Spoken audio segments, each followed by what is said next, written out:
Welcome to another exciting episode of the Career Evangelist Podcast. Today, I have the pleasure of introducing a truly inspiring guest, Ty Hoesgen. Ty is the CEO of Advanced Growth Institute, an elite communication coaching company. Ty's journey is nothing short of remarkable. Growing up as a shy kid on a farm near a small town of only 800 people, Ty faced society anxiety that could have held him back. However, he transformed his life through mastering communication techniques, and now he's a renowned communication coach and a two-time best-selling author. That's awesome. Ty has helped over 300 professionals get promotions and land new jobs. And his award-winning communication club has impacted more than 36,000 people. Today, we have the pleasure of welcoming Ty to our community, and he's going to share his story and some powerful insight on how to communicate effectively, hone any room, avoid common voice mistakes, master body language, and much more. Without further ado, I'm going to bring in my guest, Ty. Hey, Ty, what's going on? Thank you for that introduction, Bolo. That was fantastic. I appreciate it. Okay, that's it's good to have you here, Ty. I must say so. So where are you joining us from? I know you are in the United States. Is that correct? I'm in Toronto, Canada. Canada. Oh wow. So all the way from Canada, it's good to have you on the Career Evangelist Podcast. So I just did a little bit of intro. I want to hear from you. Why do you think it's important to have these communication skills and hone any room? Why is that important, Ty? Communication, when we think about it, it's really the lifeblood of everything that we do. So whether it's personal, whether it's professional, you can really have a massive impact on your life by even improving your communication skills a little bit. And the first example that comes to mind is myself. You had mentioned briefly that I grew up as a very shy, awkward kid on a farm, and I've come a long way from the kid that loved to climb trees, and his favorite activity was avoiding people at all costs. I actually had an older sister growing up, and she was the exact opposite of me. So my older sister, she was very bubbly, she was extroverted, she was outgoing. And so whenever someone would try to ask me a question when we were kids, she would jump in and answer for me. She'd say, "I'll tell you what Ty thinks." Oh. So I actually grew up not having to talk a lot, and I didn't want to talk a lot. I just wanted to hide behind the scenes and just chill in the background. So as you can imagine, once you enter the professional world and you want to build your career, Yes. that's not really the most effective way to live life, trying to avoid human contact. No, that's not So going to work. it's not going to work. No. And so it became very apparent to me how important communication was, especially my first job right out of university was selling life insurance as the Oh. only job I could get. Mm-hmm. So now at this point, I'm actually afraid to ask somebody about their weekend and just have a little casual small talk. And now my whole income is dependent on having tough conversations, talking about death, disease, disability, what's going to happen if you die young. Not exactly the most fun conversations, as you can imagine. And so it was really in that job that I realized how bad I was at communication and speaking, and really how important it was for me. I remember in particular, there was one moment where I had to give a very small presentation to just a couple coworkers, a couple teammates in a meeting.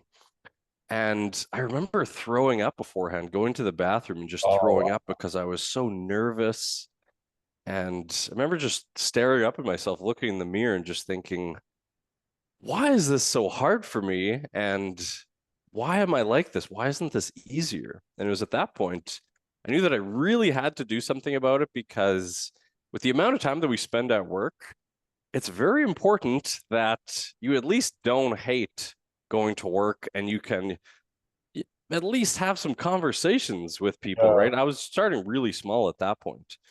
So Mhm. that's really what made me obsessed with communication. That was about a decade ago now. So I've just been obsessing over communication for the past 10 years. And then flash forward now, being a communication coach, the inspiration really came from wanting to help others build these skills, because it took me so long to learn everything on my own. Now, being a coach, I've come up with a really fine-tuned formula over the years, so that no matter where you're starting from, even if you're an excellent speaker and you want to become elite, or you're pretty good and you want to become great, knowing how to level up in the quickest time possible is really the essence of what I teach. And it's pretty cool to realize that even a normal, average person can learn to speak like the world's top leaders just by knowing how to practice, and just by realizing that these are all just skills that a person can learn. And even just improving the communication a little bit, the amount of career advancement, people will see you differently. They're going to give you more opportunities, more respect. You'll have more influence. And that's just professional. The personal, we could go do a whole deep dive on that, but even just focusing on professional, the amount of progress you can make in your life by improving your communication is tremendous. Oh, that's so good, Ty. And I could relate with what you explained about having that anxiety, especially for working professionals, because I know quite a number of people, whenever it's time for them to make any presentation, they wouldn't feel comfortable. They will want to do anything they possibly can so that they can avoid that presentation. But you said you did something about it. What exactly did you do to help you deal with that? Maybe we call it communication anxiety. I like what you said about certain people, they'll get really nervous during those presentations and stuff like that, because it's important to note a lot of people feel very confident in most situations. And then it's just those kind of opportunities that they maybe don't do very much, like giving that presentation, or it's a very important meeting with a very important type of person or client or whoever it might be. And so if you're listening to this, just keep in mind it's totally okay if you're usually a great speaker, but then there's just certain times that you don't feel confident, you don't feel nervous.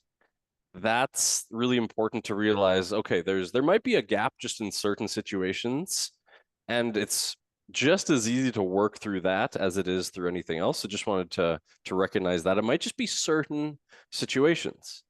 Now, how do we actually get better at those? Depends on the person, but there's always a combination of, there's really two main areas, and then there's kind of layers to each. So two main areas, we'd really have the internal.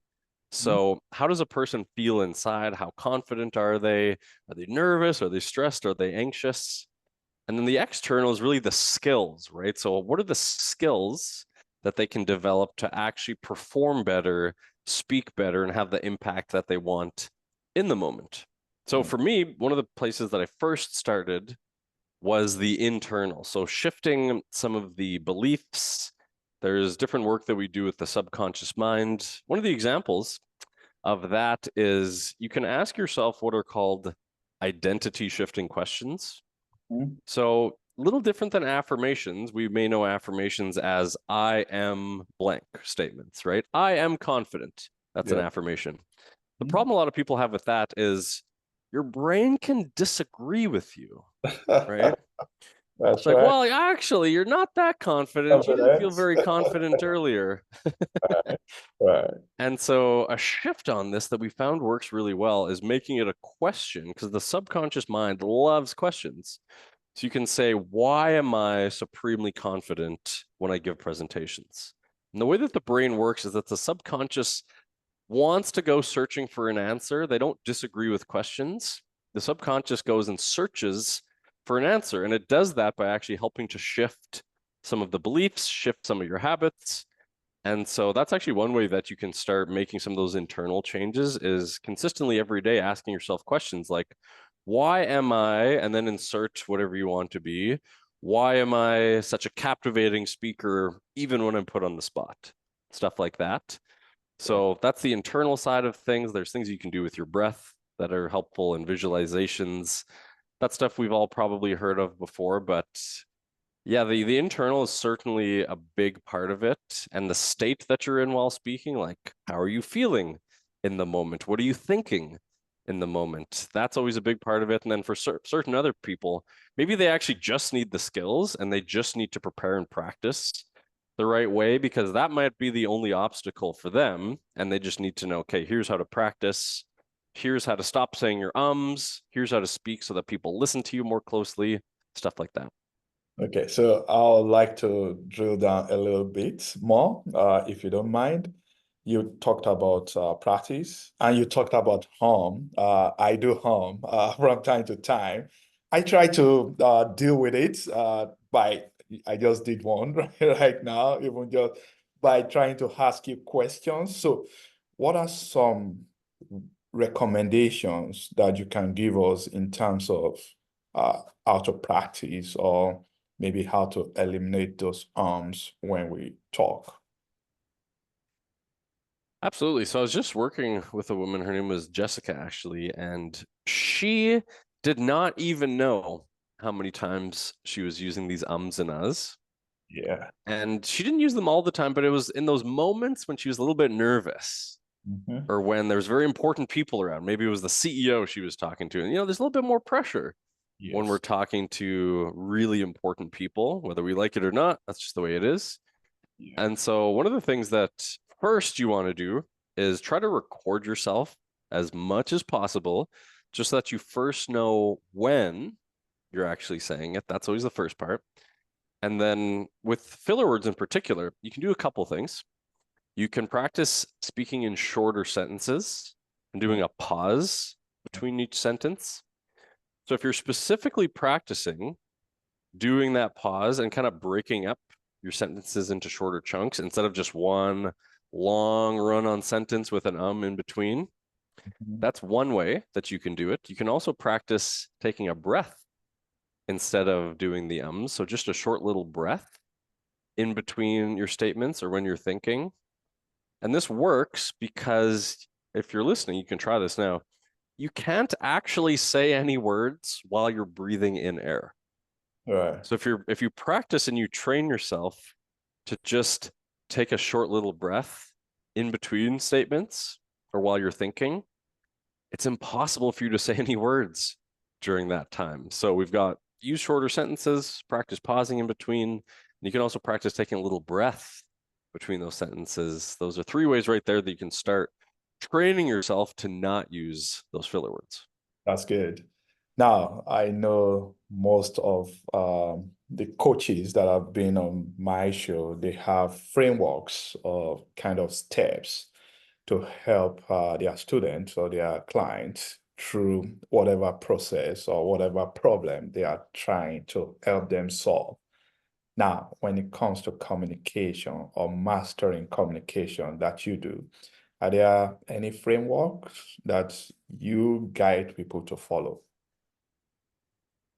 Definitely. Everything is customized depending on where the person is starting from, depending on exactly what they want to improve. Everyone's a little bit different. So it might look slightly varied depending on the person, how skilled they are, that type of thing.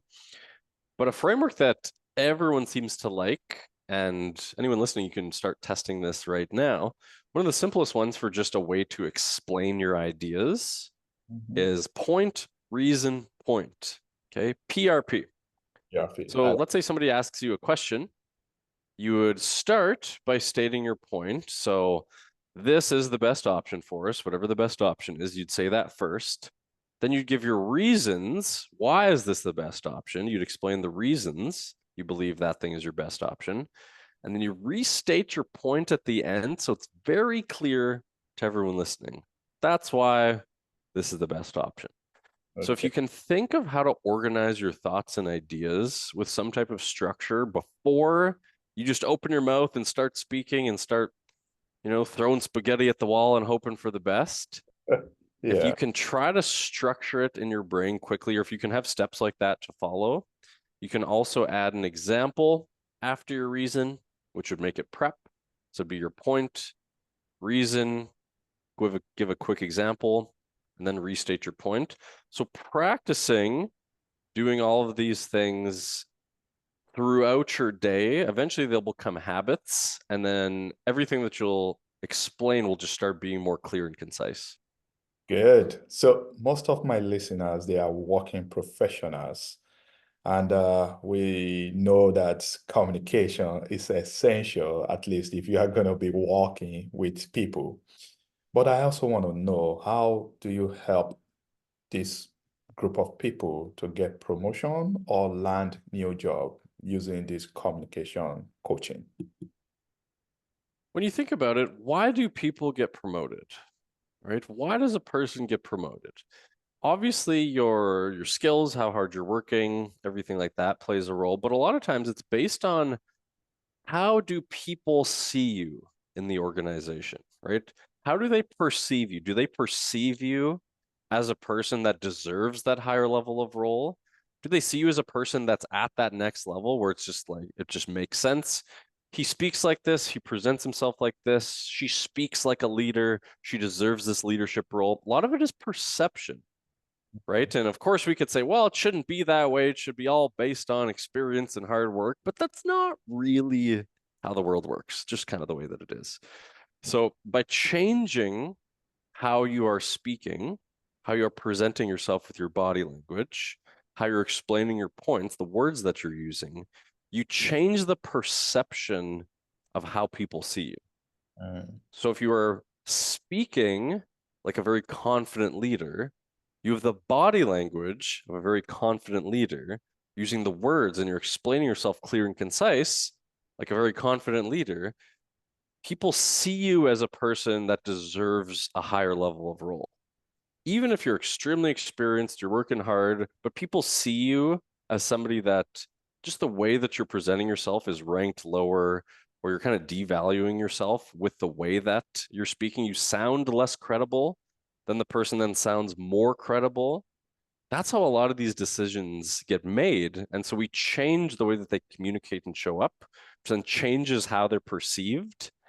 And then from there, that's found to be far more effective for getting the promotions and the raises and getting the new jobs versus working harder. oh, that's so good, Ty. I like the way you explain that. And I think that's a very, very valid point that many people may not know. Now, let's talk about mistakes. What are some common communication mistakes that people make?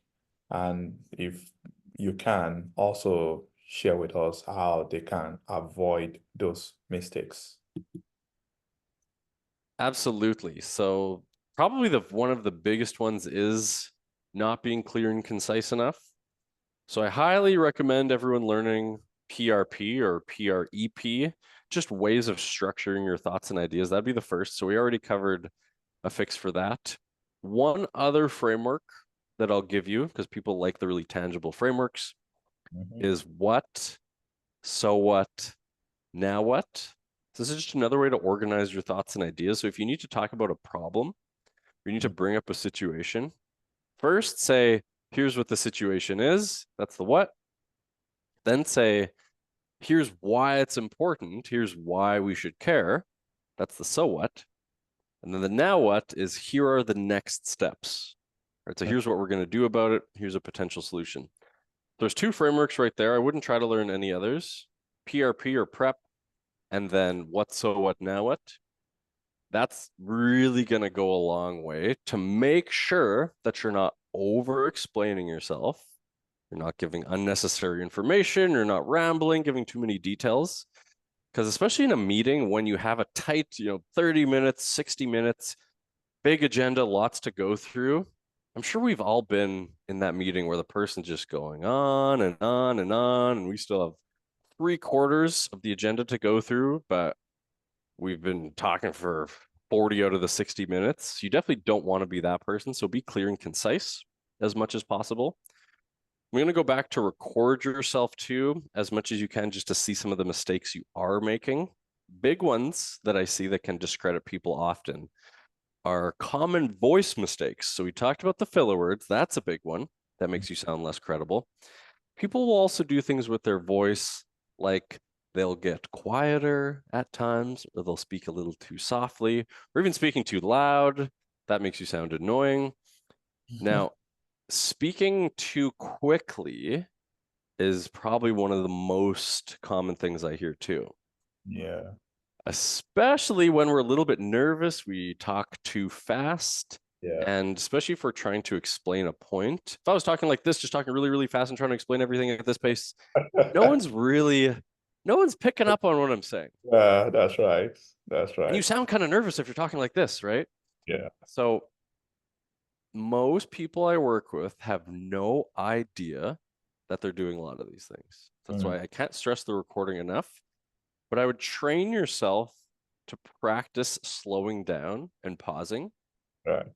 Train yourself to be aware of those filler words. Train yourself to use the right amount of volume, right? So you want to have a strong voice, but you don't want to be too quiet and sound kind of unsure of yourself, right? Another thing is people will discredit themselves by saying things like, I feel like this is probably the best option. Or I think this might be something we could consider.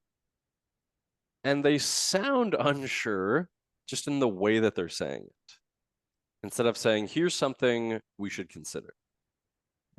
There's a big difference in the way that we are using our voice.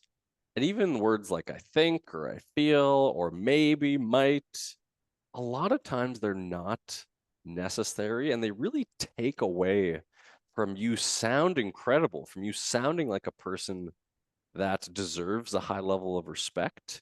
You could have the best ideas ever. You could have the best ideas in the company.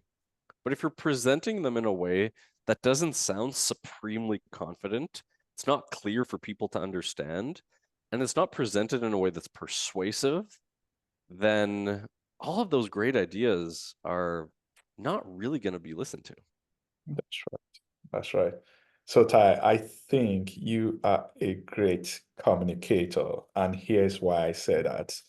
From the pitch of your voice, the tone, the gesticulation, the way you are talking, you are completely taking the attention of your listeners. Most people, they are going to be listening to this on podcast, but some will watch our videos and they'll be able to attest to that. And to me, these are what I'll say body language in terms of communication. So I want to ask you, Ty, how important is body language in communication? And what are some key tips that people need to know in order to master body language?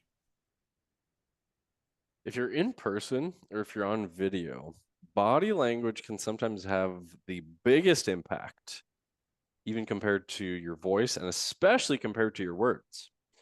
So imagine that you're speaking to somebody and they're kind of leaning back, their arms are crossed, they're looking away the whole time.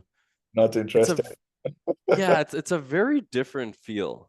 Now I Mhm. could be saying the exact same things Right. with the exact same voice. But let's say I'm just not even looking at you, or I'm kind of slouching, or I'm making myself look small, or maybe I'm taking up too much space.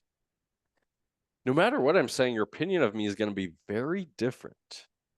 So body language is something that can have a huge impact just on how people see you. It's one of the main things, one of the main areas that we work on.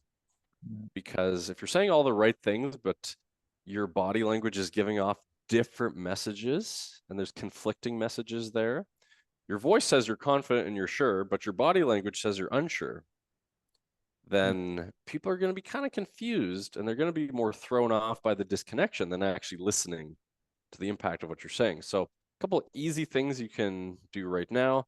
Just make sure you're aware of the way that you're sitting. So, good posture, keep your shoulders down and back. keep your head up, chest up, simple things like that. A lot of times, especially because we do video calls all the time, Yeah. we get a little too comfortable sometimes and we're leaning with our hand on our face and we're just chilling in a little too relaxed of a position. Right. And keep in mind, everyone can see you and everyone's making a judgment just naturally without even trying of who you are. So these things can actually play a role in, is this person going to give you an opportunity? Is this person going to want to give you a promotion? Right. And so making sure that your body position is one of strength and confidence is important. Eye contact is important too. We want to be making the right amount of that. Doesn't have to be 100% of the time, but at least most of the time. That shows a lot of confidence, helps you connect. And visible hands, if you're in person, is important. It's a little tougher on video calls, but there's a big link between visible hands and trust. Lots of science behind this, but just keeping your hands out in the open, so no hands in the pockets, no hands hidden under the desk. People are going to see you as more confident and more trustworthy just if your hands aren't hidden. So we've got our posture, eyes, and hands, three things that we can do right there that'll make a big difference. That's good. So let's get personal a little bit, Ty. To you, what are the turning point that made you realize the importance of effective communication? Because now you are a communication coach. There must be something maybe along the line that convinced you that, hey, this is important. Let me go focus on it. What is that thing? One thing that jumps out that comes to mind first is I'd made a lot of these changes for myself over the years and spent a lot of time working on it and building the skills. And then it was the first person that I actually started teaching some of the things that I'd learned. And it was one of my coworkers, one of my teammates at the time. And I remember all I had taught him was just a couple little body language things, which is very on topic. And it was just kind of the way that he was sitting, the way that his body was positioned, where he was looking, like really pretty straightforward stuff. Didn't even talk about the speaking. And I remember him coming up to me, I think it was a few weeks later, and he said, I feel completely different. And everyone is treating me differently. They respect me more. They're listening to me more. There seems to be less resistance to what I'm saying. And so with him, he was showing a lot of closed body language positions. So, kind of blocking his body, not really opening himself up and connecting. And it was in that moment when he was just raving about how much of a difference some of these small things had made. I realized, oh, this is something that can really change lives because it's one thing when you help yourself improve and you see all these changes, you're like, oh, this is awesome. I feel amazing. But then when you see others have such positive results just from a tiny bit of what you learn, of what you have taught them, rather, that was really an eye opener for me. And that was probably the first spark that made me think, oh, I want to keep teaching this to people. Okay. So as we are wrapping it, Ty, let's go to some rapid fire question. Favorite communication book? What's your favorite communication book? I'm going to do a shameless plug here because I have a book on communication and it took me 800 hours to write. It's called Elite Communication Skills. That came out a couple years ago. And at the time, that was everything that I knew about communication summarized into kind of the most impactful things a Okay. person could learn. So I'll do a shameless plug and say Elite Communication Skills by Ty Hoesgen. Oh, that's good. You wrote a best-selling book or two best-selling books, so you should, of course, anytime brag about it and recommend it to people. I'm gonna check it out myself. So, preferred method of communication, email, text, or call? Text. Text. Okay. What inspires you the most? Thinking about the potential of not only who I could become, but how many people I can help. Good. What's your go-to relaxation activity? This is going to sound counterintuitive, but it's actually lifting weights very hard because I feel like it releases so much stress that afterwards I feel very relaxed and accomplished. That's actually my reward at the end of the day, is usually a workout, believe it or not. Okay, that's good. What's your favorite place to travel to?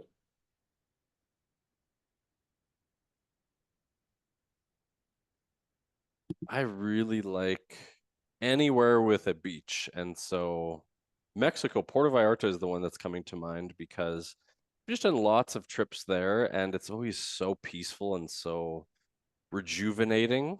So I'm going to say Mexico, beach vacation. Awesome. Best advice that you've ever received, Ty. I had a coach that totally opened my eyes when I was struggling actually with the business early on. And he said, Ty, this is supposed to be hard.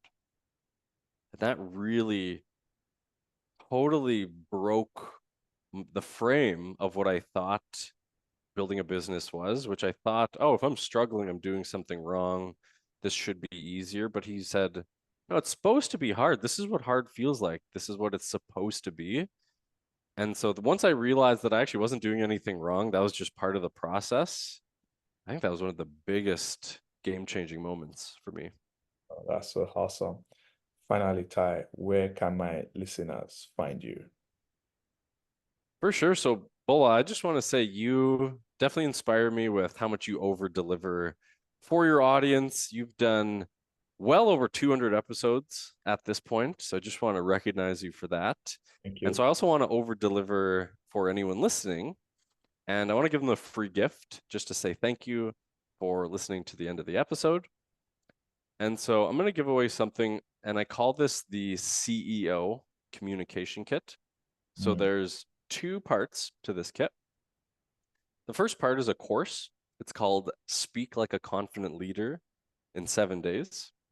So, this course is really for anyone who just feels like they have more potential in them than what they've been showing the world. And they know that they could be a stronger, more confident leader and show up better in their professional life. But sometimes they feel like when they open their mouth, their words just don't always come out maybe as precise or as powerful as they'd like. And they're not always communicating at the level that they feel like they should be for where they're at in their career. Okay, so that's the first part of this course. That's the first part of the kit, which is a course called Speak Like a Confident Leader in 7 days.